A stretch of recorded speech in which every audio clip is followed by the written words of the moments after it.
Uno de los casos que generó gran connotación social mucho antes de mi llegada a la Procuraduría General de la Nación fue Financial Pacific. Cuando yo llegué aquí, las investigaciones que estaban de Financial Pacific ya no estaban en el Ministerio Público, ya habían sido remitidas a los tribunales antes de mi llegada. La primera denuncia se presentó el 24 de julio de 2012 por Iván Clark y Wes Valdés contra la señora Maite Pellegrini por la pérdida de más de 18 millones de dólares de Financial Pacific. Esta investigación permitió conocer muchas irregularidades en las operaciones financieras que realizaba esta casa de valores y por ello solicité, antes de mi llegada a la Procuraduría General de la Nación, a quien ocupaba este cargo, no remitir el expediente al órgano judicial para poder analizar toda la investigación con el grupo de abogados que me acompañaba. Lo que el Ministerio Público investiga ahora no tiene relación con las investigaciones que durante los años 2012-2014 se presentaron y que fueron cerradas.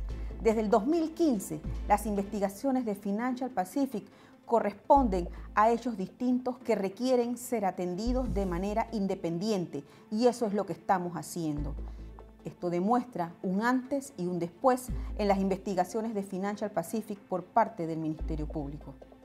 Estos son los hechos de las distintas investigaciones de Financial Pacific. Finalmente, debo informar que las investigaciones de Yal Offshore en la Fiscalía Séptima Anticorrupción que se están practicando en estos momentos contienen los elementos de prueba contundentes por delitos financieros y blanqueo de capitales. El Ministerio Público adelanta una investigación relacionada con un complejo esquema financiero utilizado para la compra de un medio de comunicación social panameño en diciembre del año 2010. Este esquema delictivo interviene en 22 personas, las que realizan 29 transacciones a través de 13 bancos, logrando recolectar en menos de 15 días la suma de 43 millones de dólares en una cuenta canasta perteneciente a la sociedad New Business. Actualmente hemos logrado identificar que parte del dinero utilizado para la compra del medio de comunicación social proviene de fondos públicos que fueron desviados por empresas a las que se adjudicaron proyectos por parte del Estado panameño, como la construcción de la autopista Reján-La Chorrera y el nuevo edificio de la Asamblea Nacional.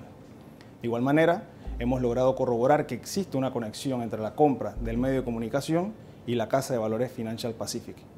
Actualmente se han formulado 36 imputaciones. Se ha logrado la recuperación de 2.317.000 balboas y a su vez se han emitido asistencias judiciales a 5 países.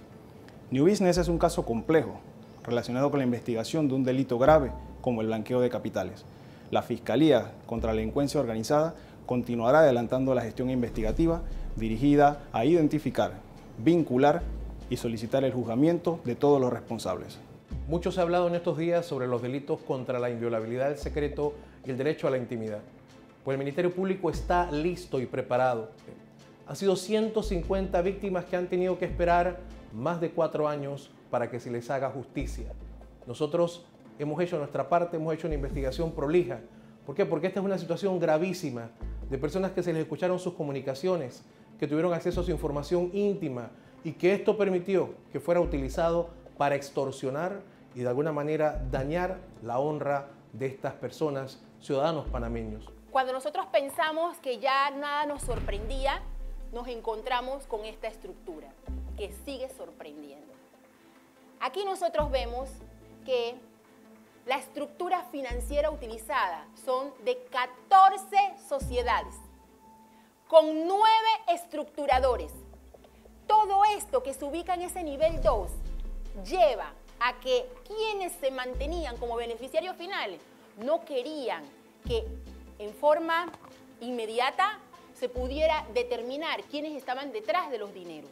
Entonces, se hacen de estas estructuras para poder evitar que se le dé seguimiento, que de una u otra manera se pasaba el dinero hasta llegar al beneficiario final.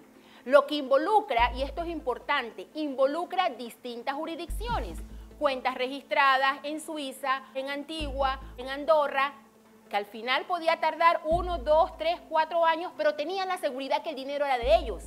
Estas personas se hacen de sus intermediarios, que hay 16 particulares procesados con los que no se ha hecho acuerdo, pero tenemos a 2 personas que han hecho acuerdo, de colaboración y pena y que mantienen condenas por el delito de blanqueo de capitales y que advierten cómo el dinero pasaba a sus cuentas y que recibían instrucciones precisas de estas personas. ¿A quiénes nos referimos? Porque están identificados a través de esa estructura. Tenemos a los dos hijos del expresidente de Panamá para el periodo 2009 y 2014, que hoy están prófugos de la justicia, y al expresidente de la Junta Directiva de la Caja de Ahorros para el periodo 2009 y 2014, que hoy tiene fianza de excarcelación. Estas personas se hicieron de 53 millones de dólares. Aquí ustedes ven, señores, todos los niveles de lavado, porque el objetivo, y era el firme propósito, subestimando a las autoridades que podían hacerse de ese dinero que se mantiene y que transitó en estas cuentas que mantenían registradas en el extranjero. El caso conocido como Cobranza del Istmo fue una investigación iniciada en el año 2015 en la Fiscalía Anticorrupción, la cual dejaba entrever actos de corrupción y malversación de dinero del Estado panameño. En el año 2010, el exdirector de la DGI contrató a la empresa Cobranza del Istmo como gestor de cobro para la recuperación de los impuestos no pagados al Estado a cambio del pago de comisiones. No obstante, Cobranza del Istmo recibía comisiones hasta del 30% sin realizar el cobro de los impuestos y al mismo tiempo Cucalón le solicitaba dinero para agilizar el pago de dichas comisiones. La Fiscalía Anticorrupción logró el llamamiento a juicio en contra de 2 personas por delito de peculado y corrupción de servidores públicos. Es importante mencionar que el Ministerio Público celebró acuerdo de pena con Cristóbal Salerno, obteniendo a través de este información valiosa para la investigación, así como la imposición de una pena de 48 meses y la recuperación de más de 20 millones de balboas. La sentencia condenatoria dictada por la juez primera de circuito penal, Águeda Rentería, representa un hito importante en la lucha contra la corrupción en nuestro país, pues se logró una condena de 8 años, la inhabilitación para el ejercicio de funciones públicas y el comiso de 6 millones de balboas de una persona que consintió la malversación de los fondos del Estado panameño. Tenemos un camino largo por recorrer en la lucha contra la corrupción, flagelo insidioso que nos afecta a todos, pero esta condena representa victoria para todos los panameños. En el año 2010, el Programa de Ayuda Nacional, a través de invitación directa, contrató a 4 empresas para que prestaran el servicio de alquiler de helicópteros a las entidades ANATI, MIDA, SINAPROC, MIDES y MINSA para el traslado de funcionarios, evacuaciones médicas, rescates y otras actividades dentro del territorio nacional. Es importante destacar que algunas de estas empresas, según la Autoridad de Aeronáutica Civil, no mantenían certificados de explotación de aeronaves. No obstante, el Estado panameño pagó más de 10 millones de dólares por un servicio que no fue prestado en su totalidad. El Ministerio Público de la República Federativa de Brasil logró establecer, a través de una investigación, que la firma MF era una organización criminal que ocultó dineros provenientes de actos de corrupción en ese país suramericano. Desde Panamá, un consejo gerencial controlaba y supeditaba cada uno de los actos realizados por esa firma MF en Brasil. Debemos establecer que MF, a través de vehículos societarios y un trust, administraba bienes provenientes de actos de corrupción. Esto es lo que nos permitió a nosotros en días recientes ordenar allanamientos, aplicar medidas cautelares y tomar declaraciones indagatorias.